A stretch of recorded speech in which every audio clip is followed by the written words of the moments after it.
मैं मरते मरते बची हूँ एकदम। मैं टेम्पो के नीचे आ चुकी थी, मुझे लगा था मैं ख़त्म हो चुकी हूँ। मैं खुद से उठ भी नहीं पा रही थी।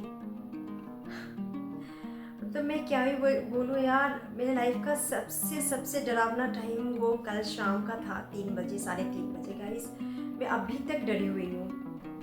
जय श्री कृष्ण, कैसे हो आप लोग? आई होप आप लोग बहुत अच्छे होंगे। सो गाइस, मैं कल का इंसिडेंट आप लोग के साथ शेयर करना चाहती हूँ। अभी जो मेरे चेहरे पे हंसी देख रहे हो ना, वो एक्चुअली डर वाला हंसी है, और मुझे खुद पे हंसी भी आ रही है। अब कल शाम को मत पूछो यार, मेरे इतना हदस होता है ना, वो एकदम से मैं ट्रॉमा में थी एकदम। मुझे क्या लगा मैं घर में आ गई, उसके बाद ही मुझे फील हो रहा था क्या कि मेरे सामने ही टेम्पो है, टेम्पो मेरे ऊपर चढ़ के मुझे, मतलब मेरे ऊपर टेम्पो चढ़ गई, मुझे ऐसा फील हो रहा था, क्योंकि वो चीज़ मैंने अपनी आंखों से देखा था यार। मत पूछो, मतलब क्या ही बोलूँगा। इस पता है क्या हुआ, मैं बताती हूँ इंसिडेंट। मैं चाहती हूँ कि भाई ऐसा ऐसा दिन मेरे दुश्मन को भी भगवान ना दिखाए, मैं सच बताऊँ। और बैंगलोर में मैं नहीं बोलूँगी कि सिर्फ गलत लोग हैं, अच्छे लोग भी हैं।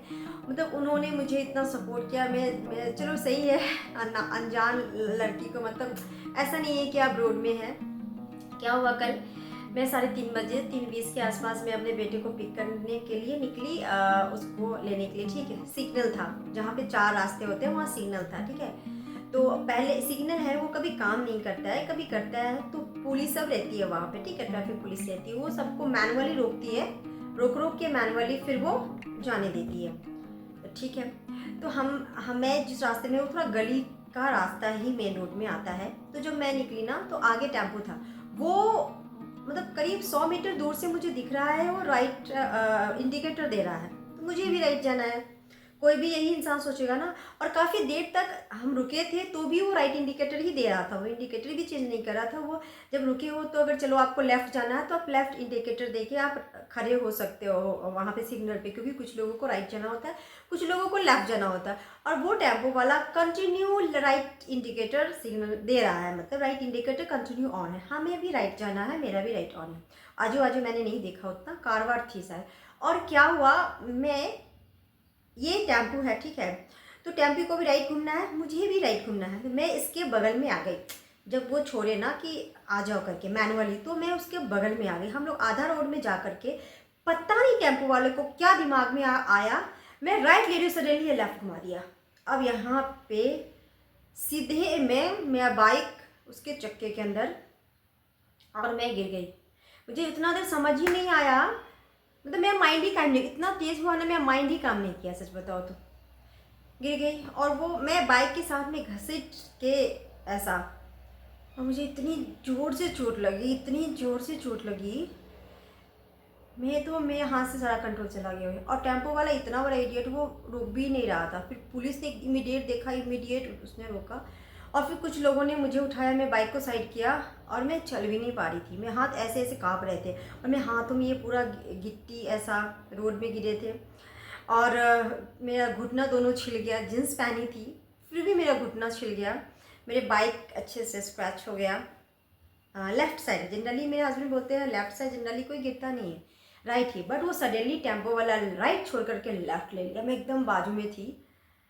अब अब मुझे तो टेम्पो वाले के दिमाग को थोड़ी पता होगा कि वो बीच रोड में जा कर के वो मतलब लेने वाला है लेफ्ट, और मैं वहीं पे फंस गई, और मैं एकदम रोड में ऐसे ही गिर गई। और कुछ लोगों ने उठाया, फिर बिठाया, पानी वानी दिया, और मेरे दिमाग में सिर्फ एक ही बात आ रहा था, मेरे हस्बैंड बस 5 किलोमीटर की दूरी पे थे, मैं फ़ोन करती तो आ जाते। मेरा बहनोई बस 1 किलोमीटर की दूरी पे था, आधा किलोमीटर समझो, पौने एक। मेरा दिमाग इतना नहीं काम कर रहा था। मेरे दिमाग में क्या था मैं बताती हूँ, एज ए मदर में सब, मुझे लगता है कि सबके साथ ऐसा होता है, मेरा बच्चा वेट कर रहा है। तो मैं ज़्यादा बोलूँगी तो मैं रोई दूँगी। मेरा बच्चा, मेरे दिमाग में उतना दर्द में भी मैं उठ नहीं रही थी, दूसरे लोगों ने मुझे उठाया, मेरा बच्चा वेट कर रहा है स्कूल में, 3:30 हो चुका था। 3:36 जब हुआ, 6 मिनट बाद, तो मुझे सडनली मेरे को, मैं स्टेबल लगी, लेकिन मेरा हाथ तभी भी काँप रहा था, मेरा अंदर से बॉडी तब भी काँप रहा था। मेरे दिमाग में था कि मेरा बच्चा स्कूल में वेट कर रहा है, क्योंकि 3 साढ़े 3 बजे तक सभी बच्चे चले जाते हैं, ऑलमोस्ट चले जाते हैं। मतलब मेरा बच्चा वेट कर रहा है, मैं उस हालत में भी दिमाग में था। टेम्पो वाला मेरे सामने खड़ा था, आया, मुझे समझ नहीं मैं क्या बोलती, मैं क्या क्या बोलूँ। सब लोगों ने बोला कि आप क्या स्क्रैच हुआ है करके। तो थोड़ा बहुत स्क्रैच हुआ था। हमने कहा मेरी जान बच गई, वही काफ़ी है भाई। मैं तुमसे अगर 10-5 हज़ार 20 हज़ार रुपया ले भी लूँ, मैं बाइक को रिपेयर भी करवा लूँ, उससे क्या हो जाएगा? फिर नेक्स्ट टाइम कोई दूसरा टेम्पो वाला आएगा, उसमें मेरी जान ही चली जाए, तो चालाकी करके मैं ले भी लूँ और एज ए बीइंग गर्ल मैं ऐसा कुछ क्लेम भी कर दूँ। बट ऐसा मैंने कुछ भी नहीं किया। टेम्पो वाले भाई साहब को बोला, भाई साहब थोड़ा देख के चलाओ यार, किसी की जान। और आपने राइट इंडिकेटर दे के लेफ़्ट क्यों इमीडिएट ले ली? मैं आपके एकदम बाजू में थी कि हम साथ में निकल जाएंगे, क्योंकि आपको पता ही है कि मैनुअली पुलिस ट्रैफिक पुलिस छोड़ते हैं, निकलो। और कोई भी यही सोचेगा कि टेम्पो के बाद टेम्पो भी राइट जा रही है, हमको भी राइट जाना है। हम थोड़ी ना सोचेंगे कि आप लेफ़्ट जाओगे तो हम डिस्टेंस पीछे मेंटेन कर लेंगे कि नहीं हम आगे नहीं बढ़ेंगे। हम आपके लेफ़्ट से नहीं, हम अपना राइट से निकल जाते क्योंकि आप लेफ़्ट से निकल जाओगे। तो मैं क्या ही बोलती, मेरा दिमाग उस वक्त बिल्कुल भी काम नहीं, मैंने कुछ भी नहीं बोला। मैंने जो भैया लोग थे, मतलब जो अंकल लोग ने मुझे मुझे उस वक्त संभाला, मैंने उनको थैंक यू बोला। और मेरे दिमाग में इतना चल रहा था कि मेरा बेबी वेट कर रहा है। सच में जब मैं पहुंची ना, लिटरली मेरा बच्चा वेट कर रहा था। सबने बोला कि आप हॉस्पिटल चले जाओ। हॉस्पिटल में मैं कहीं नहीं जाऊंगी, मेरा बच्चा पहले मेरे पास आ जाए, मैं जाके इलाज करा लूँगी। सब लोगों ने बोला कि आप ऑटो वालों को ही बोलो, मतलब जो टेम्पो वाले थे वो आपको छोड़ेंगे, और मतलब जो भी प्रोसेस होता है। मैंने कहा भैया रहने दो, मैं ठीक हूँ, बिल्कुल ठीक हूँ, मेरा बच्चा वेट कर रहा है। मतलब मैं क्या ही बोलूँ। मैं चाहती तो मैं अपने बहन के हस्बैंड को बुला सकती थी, मैं मेरे हस्बैंड को बुला सकती। मेरा दिमाग तो बिल्कुल ब्लैंक हो गया। मेरे पास मेरा मोबाइल भी मेरे बाइक के डिक्की में था। मतलब मैं क्या ही बोलूँ, मुझे अब रोना आ रहा है। और जब मैं घर आ गई ना, तो सब कुछ ठीक था। मैं भी, और मैं उसके उसके बाद ही मैं बाइक ड्राइव करके, मैं काँप रही थी अंदर से, फिर भी अंदर अंदर से देवी माँ को प्रणाम करके मैं गई अपने बच्चे को उस हालत में भी। काँप रही थी मैं अंदर से, रोई भी रही थी, काँप भी रही थी। और ट्रैफिक वाले अंकल ने कहा कि आप ना डिस्टेंस मेंटेन किया करो, कोई भी हो डिस्टेंस मेंटेन। वो उन्होंने भी बहुत अच्छा सपोर्ट किया किया करो, कभी भी नहीं रहो, कभी भी बगल से मत निकलो, अगर राइट जा रहा तो भी मत निकलना।